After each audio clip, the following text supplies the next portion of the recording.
that debate aside, right? Debate for a different day. If you follow those mandates, you got to have a massive, massive amount of battery production. And by all indication, the vast majority of that Congo production is controlled by China. A huge amount of that has child labor and other issues that we've talked about. And you got trafficked child slaves that are reported in the production of it. Why on earth would we want to limit the ability of Americans to go mine cobalt? Now, I might say, well, that's kind of great because I actually still want the internal combustion engine. I actually think it's more affordable and better for the American worker who wants the plumber in San Marcos, Texas, to be able to go to work and afford the car. But if you buy into the motion of having, EVs that you can drive all over creation, even if you're from Texas and you had to do like I did, I appreciate the chairman pointing out the passing of my grandma. I had to drive 6 hours, like 300 miles to go see my grandma Thursday before she passed away, and 6 hours back. I couldn't do that at an EV. I wouldn't be able to make the round trip in time. But okay, assume we were able to ever produce the batteries that last long enough, the charging stations, all the stuff. Why would we get rid of the American production of it? Thank you.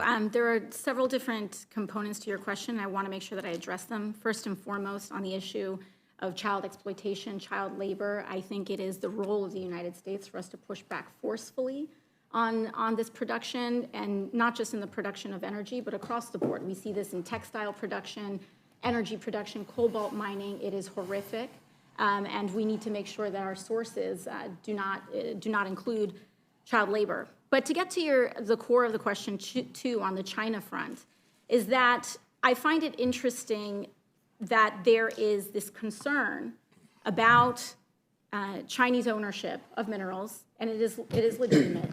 However, the response to that seems to be deregulation specifically for companies that are largely Chinese-owned here in the United States. These companies are subsidiaries where the benefit of what we are deregulating here, and I'll give you a specific example. I would be remiss not to mention that the minerals produced specifically at the proposed Twin Metals mine that is implicated in this legislation would most likely be shipped to China for refining and smelting to be sold on the global market. These are not American-owned companies that American mined minerals would be going to. And so if your concern is the Chinese predominance of ownership in the mining market, I would be very concerned about passing this legislation. So that, I think, on the China piece there. And lastly, on the meeting our targets and mining cobalt. I think it's a false choice to say that in order for us to mine cobalt, we either have to destroy some of the most sacred lands in the United States or rely on child labor. There's responsible mining in the United States that is available to us.